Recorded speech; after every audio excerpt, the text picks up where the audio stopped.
Bajo así la cámara. ¿Cómo están? Estamos acabando de cenar. Estoy aquí en el comedor de mi casa, tomando un té. Sí, después de cenar. Y, ¿por qué no compartir un poco de experiencia marcial respecto a las llaves de muñeca, las llaves a los codos? Cuando me refiero a llaves de muñeca o llaves a los codos, es apalancamientos, ¿no? Apalancamientos que se aplican a las articulaciones y pues que provocan dolor, que provocan lesiones, ¿sí? Si nosotros utilizamos la terminología japonesa del jiu-jitsu antiguo, tenemos, vamos a decir, dos formas generales diferentes de apalancar las muñecas o los codos, las articulaciones en general, también los tobillos, las rodillas, el cuello, todo el hombro, los hombros. Todo lo que está articulado en nuestro cuerpo puede ser apalancado, puede ser pues atacado articularmente, llevando a un límite la articulación y provocando una inmovilización de la articulación y de la persona, ¿no? Por consiguiente. Y tenemos dos líneas de aplicación que tienen dos objetivos además diferentes. Tenemos las técnicas que son de Osae, que es el control, y tenemos las técnicas de Kansetsu, que sería dislocación, ¿sí? O esguince, o provocar un esguince, una lesión mayor en la articulación. Esas son como las dos líneas muy generales de aplicación articular. El Osae como tal provoca dolor, pero no provoca daño, o no provoca un daño mayor. Las técnicas de Kansetsu sí provocan dolor y además un daño mayor a la articulación. En las artes, sobre todo marciales orientales, la filosofía oriental, japoneses, chinos, coreanos, ¿sí? Pues son también hay no sé, en artes marciales, vamos a decirle, occidentales o de Asia Menor, no sé, Birmania, Myanmar, lo que se le conoce ahora, Tailandia, etcétera. También hay ataques a las articulaciones, pero si hablamos de los maestros y de los especialistas en manejo articular combativo o para aplicaciones de combate cuerpo a cuerpo con armas sin armas, pues la verdad los japoneses, los chinos, los coreanos son los maestros. Esa es la verdad. Los chinos tienen esta arte marcial Kina. Los coreanos pues tienen el Hapkido. Y tienen otras, estoy generalizando demasiado, pero para no alargarme tanto, pues. Y los japoneses pues tienen el aikido, el jiu-jitsu, el judo, el ninjutsu, el jujutsu como tal, el aikijujutsu, el karate también utiliza algunos apalancamientos, shorinji kempo, o sea, muchos artes diferentes que utilizan las articulaciones del contrario, del oponente, para inmovilizarle, para romperle, para ganarle, ¿no? A mí me parece muy interesante el control articular en la visión japonesa, samurái, porque si nosotros pensamos en las técnicas medievales samuráis de combate, hay que pensar en que venían con armaduras. ¿Sí? Venían protegidos con armaduras los samuráis. Pero las armaduras tenían que estar articuladas para que uno pudiera mover el brazo, el hombro, las muñecas, manejar la espada.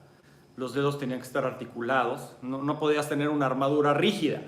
Porque si tienes una armadura rígida, pues ¿cómo te mueves? ¿Cómo usas la espada? ¿Cómo usas el yari? ¿Cómo usas el arco, la flecha, etcétera, ¿no?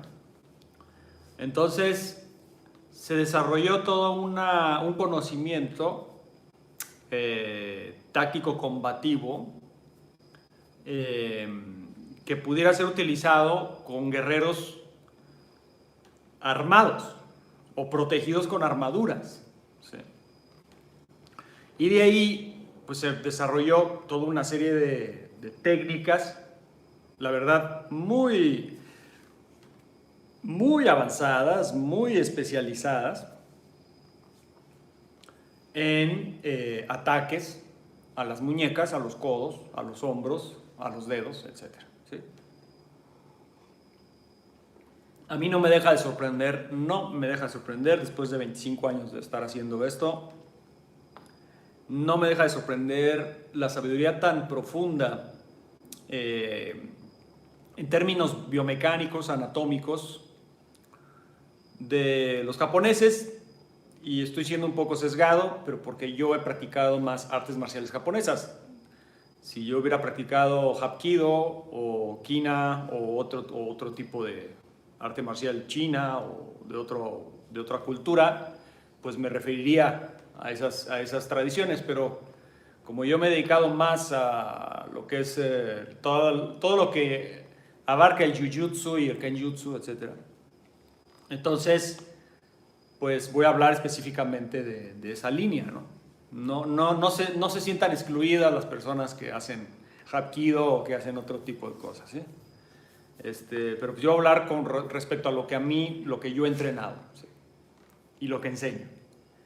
Me parece, como estaba diciendo, no me deja de sorprender. Me parece fantástico realmente todo el manejo de las muñecas, de los apalancamientos para un lado, para el otro, los apalancamientos a los dedos, ¿sí?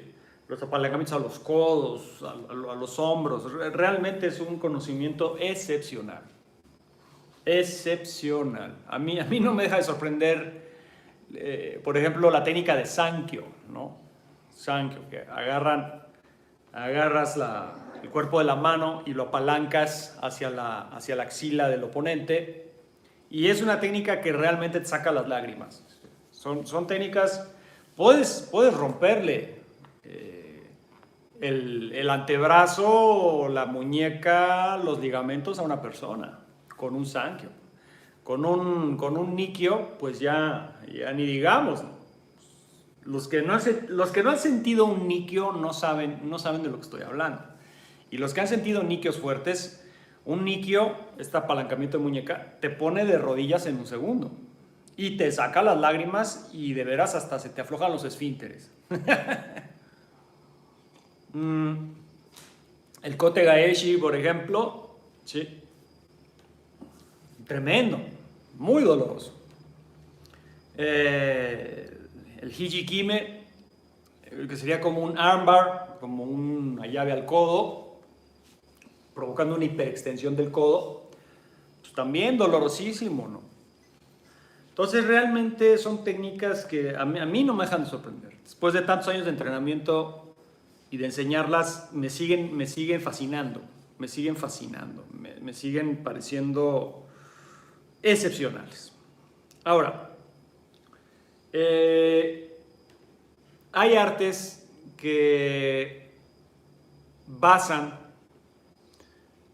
todo su catálogo técnico, o no todo, vamos a decir un 80%, no quiero ser ignorante y generalizar, pero vamos a decir un 80%, me voy a ver más prudente, un 70% de sus técnicas en ataques a las muñecas, a los codos, a los hombros, o sea, cuestión de grappling, pero no tanto el derribo como tal de cadera o el derribo de cuerpo a cuerpo, sino hay proyecciones, pero no como tal tan cerradas como lo aplicarían, por ejemplo, en judo o en lucha grecorromana o en sambo, ¿sí? Y se van más hacia el lado de el ataque a las extremidades, ¿sí? A los dedos, a las muñecas, a los codos, a los hombros. Por ejemplo, un claro ejemplo de lo que estoy hablando pues es el Aikido. Claro ejemplo. Y no nomás el Aikido, ustedes si pueden ver el Aikijutsu, Daito Ryu, pues van a ver también muchas aplicaciones a las muñecas, a los codos, a los dedos, hombros. Y no, ya inmediatamente van a brincar muchos aikidokas que están viendo esto o que lo van a ver, o practicantes de Aikijutsu. No, nosotros también tenemos derribos y también tenemos derribos de cadera y proyecciones y estrangulamientos. También. Sí, no estoy diciendo que no. En ningún momento dije que no. Pero hay que aceptar que la mayoría de las aplicaciones que se hacen en esas artes son a las extremidades. O sea, digo, es un tema de un mínimo de criterio y de observar y de entrenar y de estar constantemente, pues sí, entrenando en este tipo de disciplinas. Y yo podría decir, podría hablar de la parte negativa de esto. De la parte negativa es que se depende demasiado del agarre a la muñeca, del agarre a los dedos, del agarre al codo, de los apalancamientos a las extremidades. ¿Y por qué eso es de alguna manera negativo y lo estoy yo planteando como algo negativo? Porque en un forcejeo, en un intercambio de golpes, de agarres, de cuchilladas, de palazos, o sea, en un intercambio combativo con alguien que no se deja, con alguien que se resiste, con alguien que mueve las manos rápido, que te quiere agarrar y te agarra con una mano, te quiere golpear con la otra, o etcétera, pues la verdad sujetar una mano en el aire, así apalancarle los dedos o la muñeca o el codo, pues está pues prácticamente imposible. ¿Sí? Y ahí va lo mismo, muchos van a decir que hacen Aikido, que hacen Aikijutsu, van a decir, yo lo hago todo el tiempo. Yo me tiran un golpe, le agarro la muñeca y le apalanco el codo. Y si me agarran, yo le apalanco los dedos. Y si hacen esto, yo le hago el otro. Y yo lo hago todo el tiempo. Ok. A ver, ahí vendría la pregunta. ¿Lo haces todo el tiempo con resistencia por parte del compañero o sin resistencia por parte del compañero? Pregunta 2. ¿El compañero cuando tira el golpe deja la mano, deja el puño o tira el golpe y lo regresa? 3. ¿El compañero tira un solo golpe recto y lo deja simétrico y hace esto? ¿O el compañero tira varios golpes erráticos, impredecibles? O sea, habría que contestar esas preguntas, porque las personas que dicen, yo lo hago todo el tiempo, yo apalanco las muñecas, alguien me quiere agarrar o me quiere golpear y le tuerzo la muñeca, le tuerzo la mano, le agarro de los dedos, se los rompo. O le apalanco un codo y lo llevo al piso. Ok. En teoría, suena muy lógico. Repito las preguntas. ¿Cuántas veces lo han logrado con resistencia, con impredictibilidad, con caos, con estrés, ¿sí? Con un compañero combativo. Y estoy hablando de compañero, ni siquiera estoy hablando en una situación real. O sea, no me voy a ir al lado de, ¿lo has hecho en una pelea real? Porque si no lo has hecho en una pelea real no sirve. No estoy argumentando esas estupideces, ¿sí? Estoy hablando de dentro del simulador, que son los entrenamientos, dentro del tatami, en una academia, en un dojo. Estoy hablando de eso. Dentro de esos entrenamientos, ¿cuántas veces se entrenan con resistencia por parte del compañero, del uke? Del uke. En la línea japonesa o en la línea oriental, voy a hablar de la japonesa específicamente, por lo que acabo de comentar hace un momento, se maneja una dinámica de nage y uke, ¿sí? O tori y uke. Uke viene de ukemi, viene de recibir, ¿sí? Y tori viene de sujetar, nage viene de proyectar. El que proyecta o la que proyecta y el que recibe, ¿sí? La proyección o el apalancamiento, etc. Es una dinámica ya establecida. Entonces, cuando tú eres uke, tú tiras un golpe o haces un agarre o algo, le tratas de agarrar la muñeca o el cuello o la solapa, lo que sea. Y el nage tiene que ejecutar una técnica. Esa es una dinámica muy buena, no la estoy demeritando en ningún momento. Es muy buena para aprender. Es una forma, vamos a decir, es una forma de pedagogía, de metodología para aprender. Necesitas, a final de cuentas, un tipo de domi humano que ponga un cierto nivel de resistencia, que fluya hasta cierto punto contigo. Entonces necesitas un uke para poder practicar esas técnicas. Y eso está genial, está perfecto. Aquí el gran engaño y lo que a mí me sorprende que todavía no logren entender muchas personas, y no estoy hablando de principiantes de artes marciales, estoy hablando de maestros, que todavía no sepan diferenciar o que no quieran diferenciar, tal vez lo saben pero no lo quieren hacer, que una cosa es el aprendizaje y la práctica y tener un uke que coopera y cede hasta cierto punto, y otra cosa es ya no caer o ya no practicar con esa dinámica de nage y uke, sino ¿qué pasa si los dos quieren ser nages? ¿Ya me entendieron? ¿Qué pasa si los dos quieren ser nages? Ahí está el problema. ¿Qué pasa si los dos quieren ser toris? O sea, que si los dos se quieren aplicar. O sea, en vez de que uno entre en dinámica pasiva y diga, yo soy uke y fluyo en lo que tú hagas, no. Yo también te voy a proyectar. Yo también te voy a aplicar. Y tú me vas a tratar de aplicar y no me voy a dejar y tú no te vas a dejar y entonces va a ver qué pasa, ¿no? Ahí cambia todo el juego. Ahí cambia todo el juego. O sea, ya estamos hablando, si ahorita estábamos hablando de francés, ahorita ya estamos hablando de portugués o ya estamos hablando de chino. O sea, ya es otro idioma, ¿sí? Y cuando tenemos vamos a decir, un compañero que ya no cede, que ya no coopera y que también quiere ser nage y que también te quiere aventar, también te quiere apalancar, etc., pues los apalancamientos, ¿sí?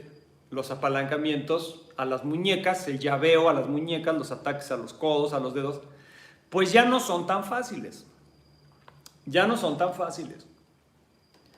No estoy diciendo que no sirvan, no estoy diciendo que sean imposibles, solo estoy diciendo que con alguien que te está manoteando y te está haciendo así, y te está tratando de golpear y te está pateando y te está metiendo codazos o lo que sea, violenta o no violentamente, incluso hasta de juego, pues no está nada fácil sujetarle la muñeca en el aire y apalancarle un dedo, la muñeca, el codo. No está nada fácil.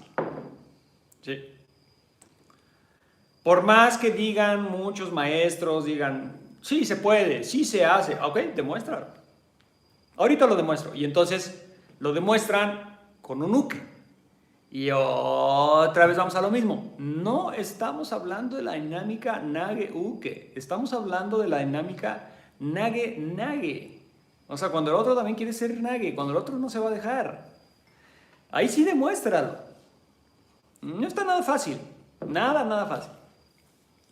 Quisiera compartir un poco de mi experiencia de cómo fue la aplicación del llaveo de muñecas, codos y dedos. Yo como aikidoka, ahora ya no me considero como un aikidoka, ya no me considero un aikidoka porque ya no me dedico al aikido como tal, pero cuando era más aikidoka y empecé a practicar jiu-jitsu brasileño. Y como varias veces pude aplicar técnicas de aikido en luchas o combates, si así le quieren llamar, de jiu-jitsu brasileño.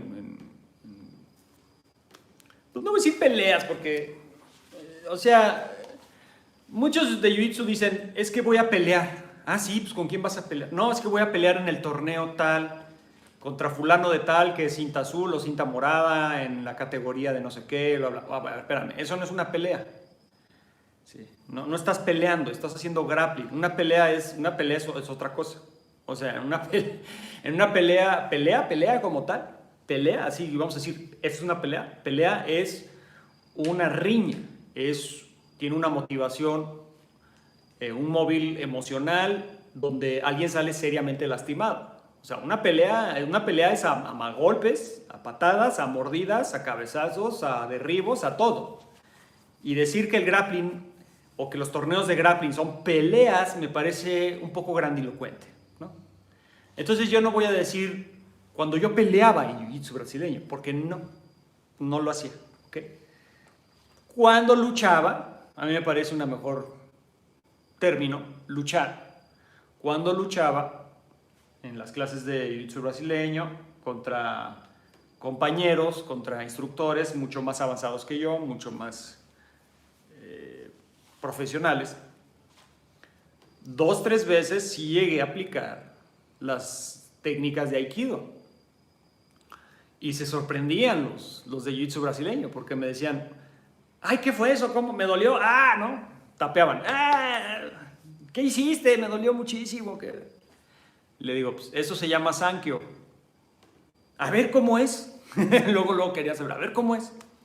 Y me decían, el comentario siempre era, pues yo siempre pensé que el Aikido no funcionaba. Y yo les decía, bueno, es que el Aikido como se practica hoy en día se ha vuelto totalmente un arte y ha perdido la marcialidad funcional. Es más un espectáculo, una coreografía. Pero abajo o atrás de toda esa coreografía y parafernalia sí hay técnicas muy, muy funcionales y muy buenas. Nada más que la forma en que se hace ahora, pues no. Como no hay sparring, como no hay resistencia, pues no hay manera de saber si sí funcionan o no. Y normalmente, cuando en un arte o en una disciplina o en un entrenamiento no hay sparring, no hay resistencia, los alumnos siempre viven con la ilusión, es una ilusión, una mentira, de que todo lo que están haciendo va a funcionar. Porque pues el uke o el que recibe, pues cede ante todo lo que el nage está haciendo. Y cubetada de agua fría cuando el uke ya no quiere ser uke y también quiere ser nage. Pues, cubetada de agua fría, ¿sí? Y entonces se dan cuenta, ups, tantos años entrenando y no le pude hacer nada. Pues no le pudiste hacer nada porque no has entrenado con resistencia nunca y porque no te abriste a la experiencia del sparring, básicamente. Cosa que hacen los del jiu-jitsu brasileño todo el tiempo. O sea, en todas las clases, bueno, prácticamente 90% de los entrenamientos de jiu-jitsu brasileño, al final de las clases o a mitad de las clases o a veces toda la clase completa es puro sparring, o sea, es puro grappling todo el tiempo. Con resistencia, con otra persona, con un compañero, tratando también de rendirte, de dominarte, etc. Entonces,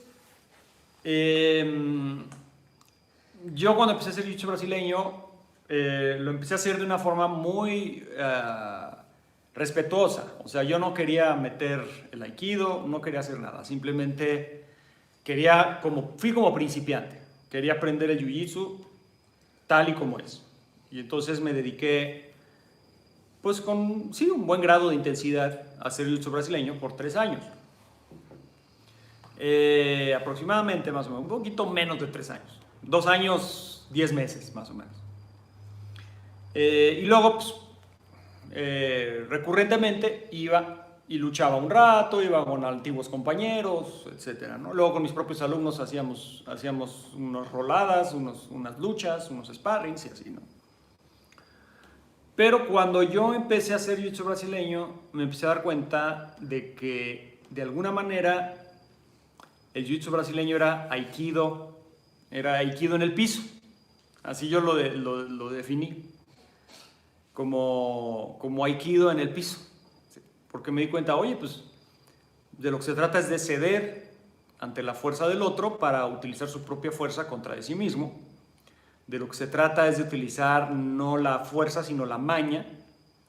De lo que se trata es de unificarse con el otro para irlo controlando. Y bueno, pues también en jiu-jitsu brasileño tienen técnicas de ataques a las muñecas. O sea, el famoso mau de vaca, el mano de vaca, ¿sí? Lo que sería Tekubyo Sae, que es un apalancamiento en la muñeca que puedes presionar al oponente, lo presionas desde el codo o desde la manga, ¿no? Y lo rindes con el dolor de la muñeca.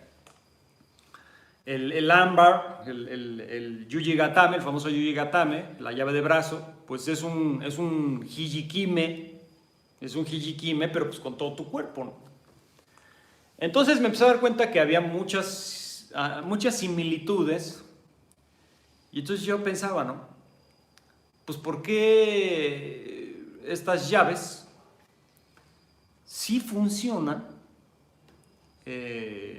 dentro del jiu-jitsu brasileño y además funcionan fuera del jiu-jitsu brasileño? Diferente al aikido, que el aikido solo funciona con aikidokas, pero con no aikidokas pues ya no funciona, o no funciona tan bien. Entonces yo pensaba, bueno, ¿por qué no? Y pues la respuesta fue muy simple, porque en el jiu-jitsu brasileño hay sparring todo el tiempo y el alumno, el practicante, está comprobando sus verdaderas capacidades todo el tiempo. Y está descubriendo la forma de, vamos a decir, de ejecutar la llave o el apalancamiento con todo y resistencia. Entonces me pareció muy interesante y cuando yo descubrí eso, empecé a decir, bueno, a ver, voy a tratar, ahora cuando yo vaya a mi clase de jiu-jitsu brasileño y me ponga a luchar, voy a tratar de aplicar aikido, ¿no? A ver qué pasa, voy a tratar de aplicar aikido. Y lo empecé a hacer. Pues sí, muchas veces fallaban las técnicas. Trataba de hacer un sankyo, no funcionaba. Trataba de hacer un kotegaeshi, no funcionaba. Trataba de hacer un nikyo, no funcionaba. Pero luchando lo empecé a lograr. Por ejemplo, varias veces apliqué sankyo, esta técnica de sankyo, contra estrangulamientos atrás. O sea, me ganaban la espalda, me querían hacer un mataleón. Y cuando me metían el brazo y me querían hacer el mataleón, yo sujetaba la mano y aplicaba un sankyo. Digo, tenía mi forma de hacerlo y se la aplicaba y el compañero que era de puro jiu-jitsu ¡ay! Gritaba y ya tapeaba y decía, oye, pero ¿cómo lo hiciste? Oye, duele muchísimo. No, pues es que es aikido. Ay, oye, no, sí está muy bueno. Los nikyos, por ejemplo, estos aquí, pues varias veces le apliqué nikyos a varios compañeros y se quedaban sorprendidos, ¿no? Porque decían, oye, pero esas técnicas, ¿dónde las aprendiste? Porque había muchos compañeros que no sabían que yo hacía aikido o que era profesor de aikido en ese entonces. Y yo les decía, pues es que yo hago aikido. Yo pensé que el aikido no funcionaba. Digo, pues sí, la mayoría del aikido no funciona porque ya les había dicho, ¿no? Entonces, las técnicas de apalancamientos a las muñecas, a los dedos, a los codos, sí funcionan, sí funcionan. Pero se los voy a poner de esta manera. La técnica como tal es muy buena. O sea, nikyo, buenísima. Kote Gaeshi, buenísima. Sankyo, buenísima. Hijikime, buenísima. Shihonage, buenísima. O sea, Katagatame, son técnicas muy buenas. Eso no se pone en cuestión. Es el problema aquí, el problema es cómo llegas a la técnica, o sea, cómo llegas a aplicar la técnica contra alguien que se está resistiendo, o contra alguien que te está manoteando, te está pegando, o no se está dejando, o que también te está tratando de derribar y de apalancar y de someter. Ahí está el problema, ¿sí?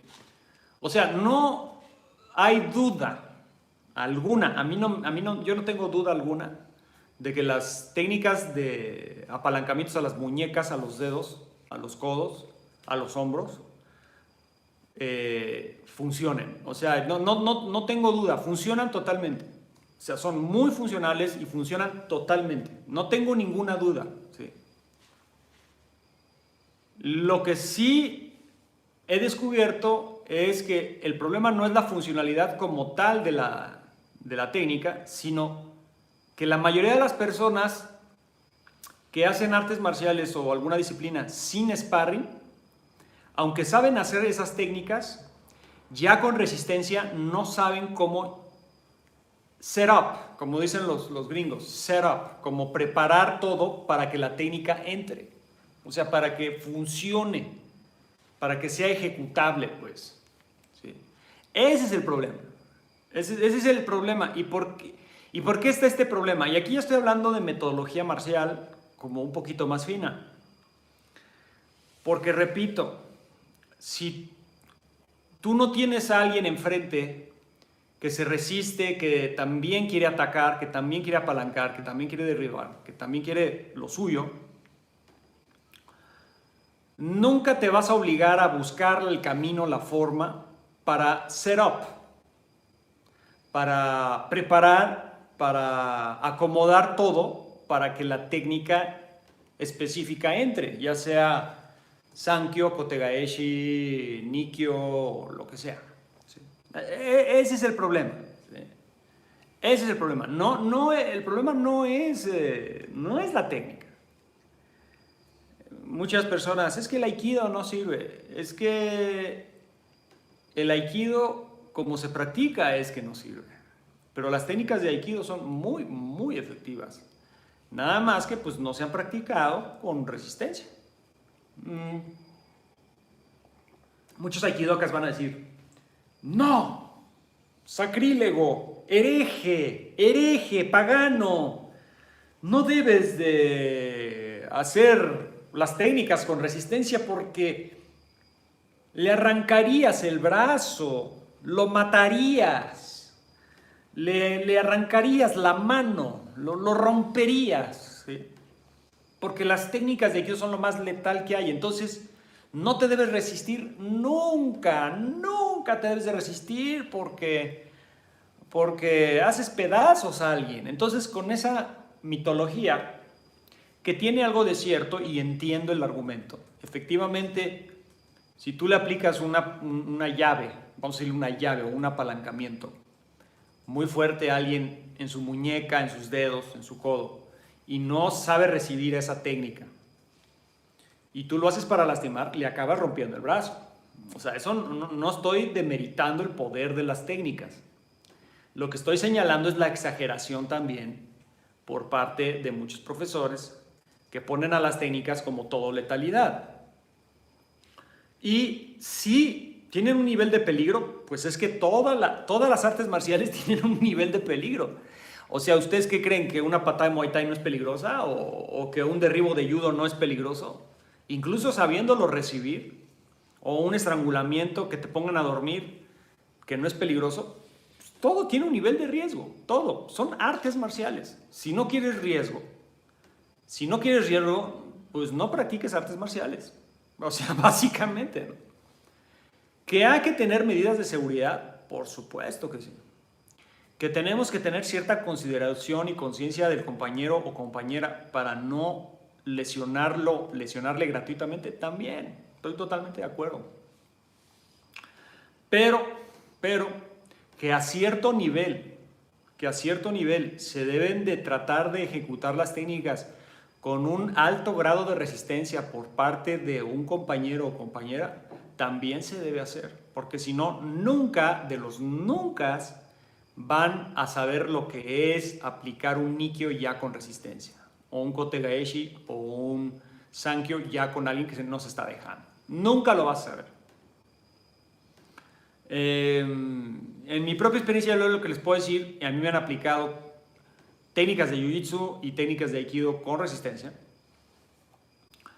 En las dos hay un gran riesgo. O sea, por ejemplo, el famoso armbar, la llave de brazo, el Yuji Gatame, ¿qué ustedes creen que no tiene riesgo? A la hora que te hacen la llave, alguien te agarra y te mete la llave fuerte y te la hace para lastimarte, y aunque tapees y empieces aquí de ya, te pueden romper el brazo, o sea, te pueden romper los ligamentos del bíceps, o sea, puede pasar una lesión seria. Por supuesto que sí. Entonces, toda aplicación articular tiene un nivel de riesgo. Toda tiene un nivel de riesgo. Y entendiendo eso, nosotros, pues, de alguna manera nos tenemos que responsabilizar. Los que ya tenemos un cierto nivel de entrenamiento, de resistencia, de fuerza, de adaptabilidad, debido al expertise que uno tiene de estar entrenando, pues debemos de aceptar nuestra propia responsabilidad de sí, me voy a arriesgar a resistirme con inteligencia a ciertas técnicas, a ciertos movimientos. Cualquier llave o apalancamiento que ya está dentro, o sea, si tú ya me tienes aquí doblado con Nikkyo y yo ya estoy en el piso y ya me doblaste la muñeca aquí, pues lógicamente ni me voy a poder resistir porque voy a estar muriéndome de dolor. Ni siquiera voy a poderme mover, me quedo inmovilizado porque es muy doloroso. Si tú me tienes con un Sankyo y yo ya estoy ahí de puntitas casi llorando y pues no va a haber resistencia porque la técnica ya entró. Pero repito, ese no es el problema. El problema no es cuando la técnica ya entró, es cómo vas a lograr que la técnica entre. Ese es el problema con alguien que no te va a dar la muñeca y no te va a dar la mano para que tú se la tuerzas. Contra alguien que te está manoteando, que te está pegando, que te está agarrando, que te está tratando de derribar, pues ahí está el problema. ¿Sí? Entonces, es un tema de metodología, no de metodología de enseñanza, no de las técnicas como tal. ¿Y por qué digo esto? Porque el título del en vivo de hoy es referente a eso, es los apalancamientos son a las muñecas, a los codos, ¿son efectivos? Sí son efectivos dependiendo de cómo se practiquen, cómo se entrenen, cómo se desarrollen. Yo lo que he encontrado, y ahí con esto cierro y concluyo, para dejar una propuesta, y no nada más una crítica, sino una propuesta, para que ustedes la exploren, que a mí me ha servido. Yo lo que he encontrado es que para atacar un dedo, para apalancar un dedo, para apalancar una muñeca de diferentes maneras, ¿sí? Para atacar un codo de diferentes maneras, etc. Lo primero que tienes que hacer es aislar esa extremidad del resto del cuerpo. Si yo junto mis manos y me pongo así, no me haces nada. Dile a un profesor de Aikido, a alguien que se dedique mucho a las llaves de muñecas y de dedos, te le acercas, te agarras las manos así, te enconchas y le dices, a ver, aplícame algo. No te va a aplicar nada. ¿Por qué? Porque esta posición de enconchamiento o de cerrar los puños y ponerte así es muy, muy fuerte. Te blindas, es fuertísimo. Otra perspectiva. Empieza a mover las manos así, nada más, sin pegarle ni nada, nada más mueve las manos, así, muévelas para todos lados. Y dile, a ver, aplícame una llave. Sí. Ni siquiera es un ataque, nada más estás moviendo así las manos, rápido. A ver, aplícame una llave. Pues no va a poder. Sí. ¿Por qué? El primer caso es porque biomecánicamente cuando tú cierras y te enconchas, se empodera toda la zona. La serie de articulaciones, la extremidad, se une a tu axis y a tu core, a tu núcleo de fuerza, y entonces apalancar está prácticamente imposible, a menos que tú seas más fuerte que la persona que se está enconchando, pero entonces ya sería un tema de fuerza, no de técnica. ¿Okay? En el caso 2, tenemos un área muy amplia. Si ven, enfrente de mí hay un espacio muy amplio donde yo puedo mover las manos para todos lados, como yo quiera y así. Y si yo muevo así, yo digo, y siempre hago esta referencia cómica, que tú para sujetar una mano en el aire o un puñetazo en el aire, etc., tienes que tener la misma habilidad que el sensei Miyagi cuando agarraba. De hecho, aquí tengo unos palillos, qué buena onda, miren. Agarraba el sensei Miyagi, no sé si vieron ustedes Karate Kid. Atrapaba moscas con los palillos. O sea, en el momento que tú puedas atrapar una mosca en el aire con los palillos, en ese momento seguramente vas a tener la habilidad para atrapar un puñetazo en el aire y apalancarle la muñeca o apalancarle el codo. Seguramente, no lo dudo. Pero mientras tú no puedas atrapar moscas con palillos, no vas a poder. Y otra vez lo mismo. Pero yo lo hago todo el tiempo. Ah, ok, lo haces todo el tiempo con alguien que se resiste y te tira golpes reales en diferentes direcciones, o lo haces todo el tiempo con alguien que no se resiste, tira un golpe simétrico y te deja el puñetazo ahí. Todo el tiempo, ¿con quién? ¿Ok? Entonces, lo que yo he descubierto es que para atacar la articulación, ¿sí? Vamos a decir, si yo te quiero atacar los dedos, te quiero apalancar los dedos, y tú me estás manoteando y me estás haciendo así, pues en mi vida ni siquiera lo intento porque ya descubrí que no funciona. Te voy a agarrar la mano así en el aire y los dedos y te los agarro. No. Primero tengo que set it up, como dicen los gringos. Tengo que prepararlo. ¿Cómo? Primero inmovilizo el torso, voy escalando o me voy yendo hacia el brazo, y una vez que tengo tu mano atrapada o tengo tu brazo atrapado, si veo un dedo ahí te lo ataco y te lo apalanco y vas para abajo. O si yo quiero apalancar la muñeca para un lado, para el otro, etcétera, lo que se llama kote gaeshi, kote mawashi, kote hineri, ¿sí?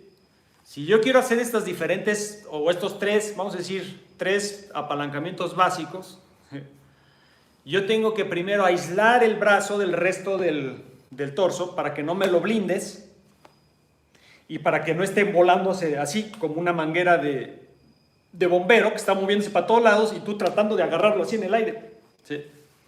Entonces yo lo que he descubierto es eso. Así es como yo... Esto es un secreto que les estoy compartiendo, además. Les estoy compartiendo algo que a mí me sirve y que debería ser secreto familiar de los Orozco. Así es como yo les aplico apalancamientos de muñecas a quienes se me resisten y se me ponen necios a lo largo de los años, haciendo jiu-jitsu, enseñando a policías, enseñando a militares que se pusieron necios, que se pusieron rejegos, a alumnos, a visitantes que vinieron a las clases y que me retaron, etcétera, y les acabé apalancando sus muñequitas y sus brazos, y así lo logré. Pero ¿cómo? No en el aire, no limpio, no así de como Miyagi, ¿no? Así en el aire le caché la mano y le torcí el dedo. No. Aíslo la articulación y después de aislar la extremidad, primero aíslo la extremidad y después de aislar la extremidad, voy a la articulación, y dependiendo de cómo tú trates de escapar o de sacar el brazo o de blindar o de cerrar el puño o de agarrarme, dependiendo cómo tú pongas tu mano y en relación, porque si tú ves, si yo pongo mi mano hacia abajo y hago esto porque te agarro así, expongo el codo, pero si lo hago así y la palma hacia arriba, escondo el codo, pero entonces me puedes apalancar aquí. Y si yo jalo, me puedes apalancar aquí. Y si yo extiendo, me puedes apalancar el codo. Entonces, así es como yo fui descubriendo las ventanas de oportunidad. porque a final de cuentas son ventanas de oportunidad. O sea, es ese momento donde tú sientes, ya tienes dominio del cuerpo del oponente o del compañero del agresor, un cierto dominio, no total, un cierto dominio, y de repente se viene la ventana de oportunidad. Ves la mano ahí, ves el dedo, ves el codo acomodado así, ves la muñeca acomodada así y se la atacas y va para el piso y funciona. Y lo que yo estoy diciendo no es la gran cosa para personas que hemos hecho jiu-jitsu brasileño. De hecho, los buenos maestros de jiu-jitsu brasileño te dicen, no hay sumisión si no hay posición primero. O sea, para tú rendir a alguien, para tú meterle un sometimiento, un apalancamiento al brazo, o un estrangulamiento, o un apalancamiento al talón, o a una llave de rodilla, etc. Primero tienes que tener una posición para poder apalancar. O sea, primero tienes que dominar. Les voy a poner un ejemplo muy sencillito para que me lo capten. Si tú le quieres hacer una llave de brazo a alguien desde la posición de montada, o sea, si tú tienes a alguien, por ejemplo, boca arriba, y tú estás arriba, o sea, la persona está abajo así, y tú estás arriba montado, así, y lo estás dominando, o sea, tú estás en una posición dominante, y le quieres hacer una llave de brazo, primero tienes que, de una u otra forma, inmovilizar el tren superior, o sea, el pecho, los hombros, etcétera, para de ahí pasar, incluso hasta la cabeza, para de ahí pasar a hacer una llave de brazo. Pero si tú tratas de hacer una llave de brazo sin inmovilizar el resto del cuerpo, ¿qué va a pasar con alguien que se resiste?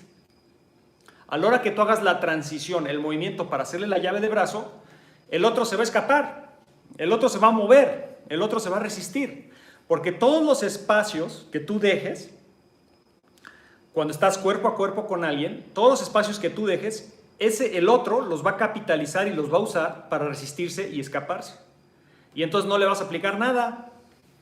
Entonces tú vas a decir, es que la llave de brazo no funciona. No, quien no funciona eres tú. Quien no funciona eres tú porque no sabes cómo preparar al agresor para clavarle una llave de brazo. Y muchas veces sin que se dé cuenta. Ese es el problema. Sí. Y eso es lo mismo, la llave de brazo, así, este concepto que les acabo de mencionar, o sea, este ejemplo, aplica exactamente igual con todas las llaves, con todos los apalancamientos. Y va más allá de que si es jiu-jitsu, o aikido, o ninjutsu, o sambo, o judo, es exactamente lo mismo. Es un principio universal biomecánico. ¿Sí? No aíslas la articulación que vas a atacar y no se la aplicas. O sí se la aplicas, pero si no se resiste. Pero si se resiste y manotea y pelea y se trata de escapar y se reniega y te pega de regreso, etc. Y tú no primero inmovilizas el cuerpo para luego atacarle la articulación, no funciona. Y ahí sí voy a ser un poco categórico o totalmente categórico. No funciona. Y se los demuestro cuando quieran.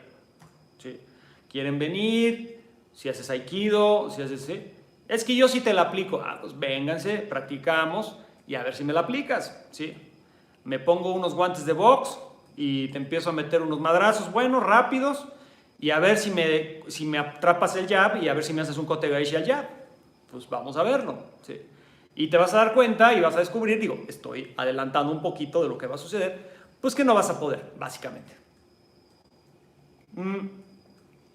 Y disculpen que sea yo tan categórico, pero pues es que es experiencia, o sea, no estoy inventando nada, o sea, no estoy diciendo, esto es así porque yo opino que es así. No es opinión, yo no estoy opinando de algo por opinar.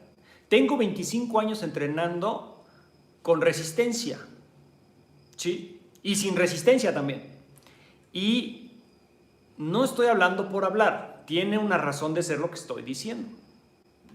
No nada más tiene una lógica, tiene experiencia atrás, evidencia. Estoy basándome en mi propia experiencia. Y la propia experiencia es innegable. Innegable. Si yo digo, hay una flama aquí, un fuego, y yo pongo la mano arriba de la flama y ¡ah! Me quema el fuego, ¡ah! ¿Sí? Y luego yo digo, aquí digo, el fuego quema porque me quemó. Pues realmente no me va a importar lo que tú digas. O sea, si tú dices, no, Bruno, el fuego no quema, pues tú dirás que no quema, pero a mí me quema porque lo acabo de comprobar. Esa es la experiencia directa, ¿sí?, que uno gana con la prueba y el error y con, pues, los acontecimientos y los entrenamientos, ¿verdad? Y no entrenamientos de hace 2 años. Tengo 25 años entrenando. No estoy inventando, ¿ok? Entonces, yo les quiero dejar esta propuesta. Que ustedes experimenten las llaves, los apalancamientos a las muñecas, a los codos, a los dedos. Los traten de aplicar con alguien que manotea, con alguien que golpea, con alguien que no se deja, con alguien que no entra en el papel de uke, sino con alguien que también quiere ser nage. Y van a ir descubriendo lo mismo que yo descubrí, que tratar de sujetar en el aire o apalancar nada más así una muñeca o un codo o un dedo, voy a decirlo así, pudiera suceder, sí, pero más como un golpe de suerte, no como una constante técnica de aplicación, que es muy diferente. O sea, pudieras tener suerte de que, ¡ay! Ahora sí que en el aire le sujeté la mano. Es más suerte que otra cosa, perdónenme que lo diga. ¿Y cómo puedo decir eso y con base en qué?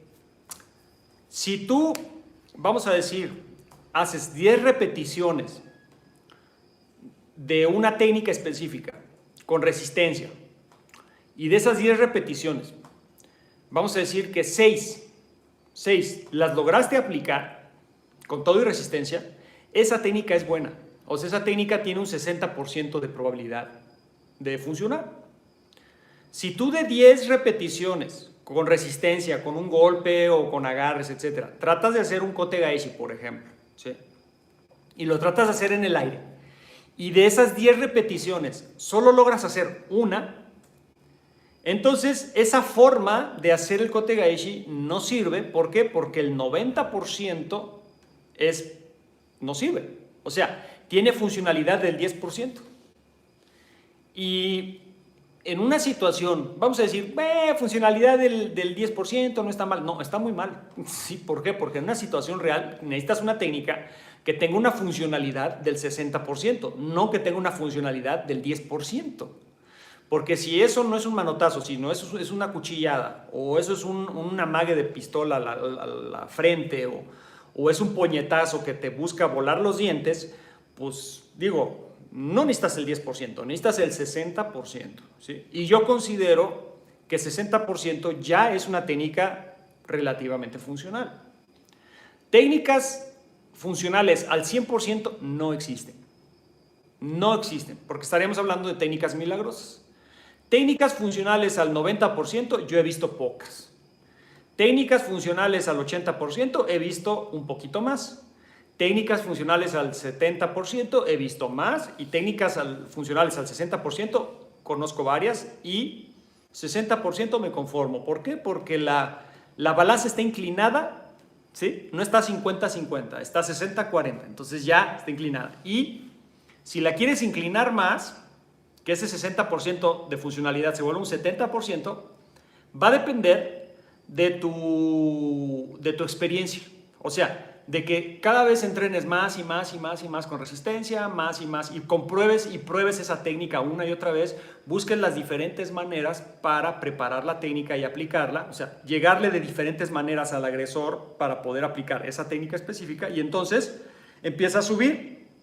Ya no es 60%, es 70%, y luego sube a 80%, y entonces ahí sí, alguien que tiene un 80% de efectividad en varias técnicas, puedo considerarlo un gran máster, ¿sí? Un gran máster.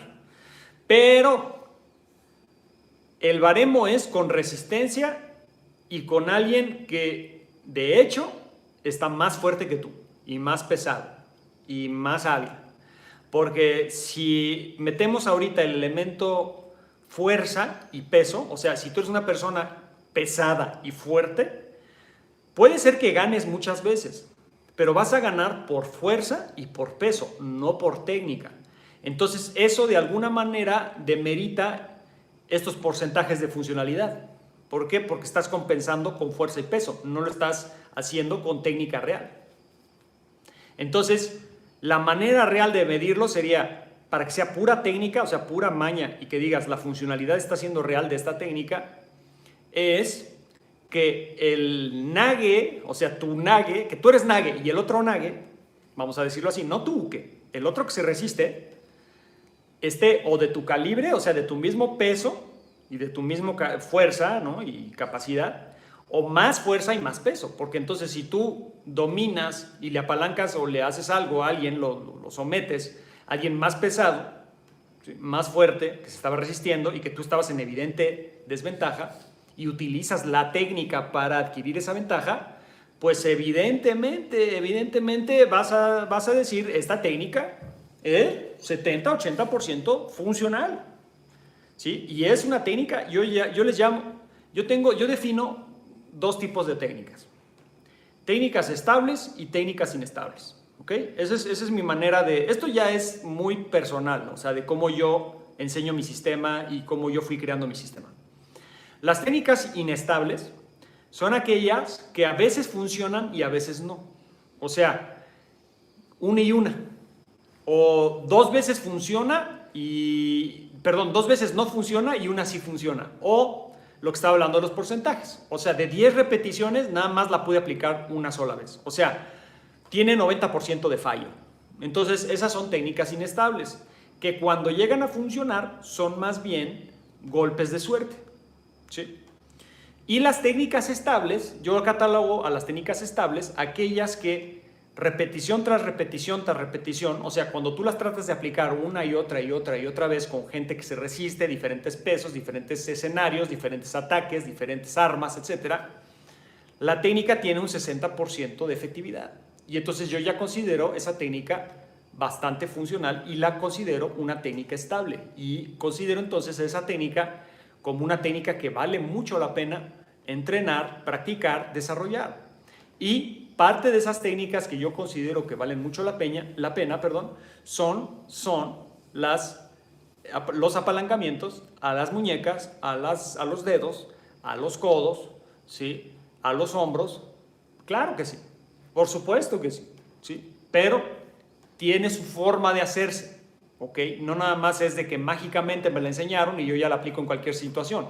No, tienes que irla descubriendo tú mismo, tú misma, con base en resistencia, con base en experimentar, en cuestionar la misma técnica, en probarla, en comprobarla. O sea, tienes que arriesgarte un poco, ¿sí? Y cuando vas descubriéndola, vas descubriendo que esa técnica es funcional, pero es funcional para ti, no es funcional para alguien más. Si tu maestro, tu instructor es muy bueno aplicando esas técnicas, no es por ósmosis que ahora tú vas a ser muy bueno aplicando esas técnicas. Le sirven a tu maestro y tu maestro las puede aplicar con todo y resistencia, pero eso no significa que él ya las comprobó y como mi sensei ya las comprobó, yo ya no necesito comprobarlas, yo nada más repito como perico lo que él me dice, lo que él me enseña, yo hago las mismas técnicas y pues no necesito comprobarlas porque ya fueron comprobadas. Sí, ya fueron comprobadas por alguien más, no por ti. Y como no han sido comprobadas por ti, entonces no son un conocimiento real para ti. Y no son funcionales para ti, son funcionales para alguien más. Y eso es lo que me sorprende, que mucha gente simplemente no entiende y no entiendo por qué. Entonces, bueno, 1 hora exacta. Que estén bien.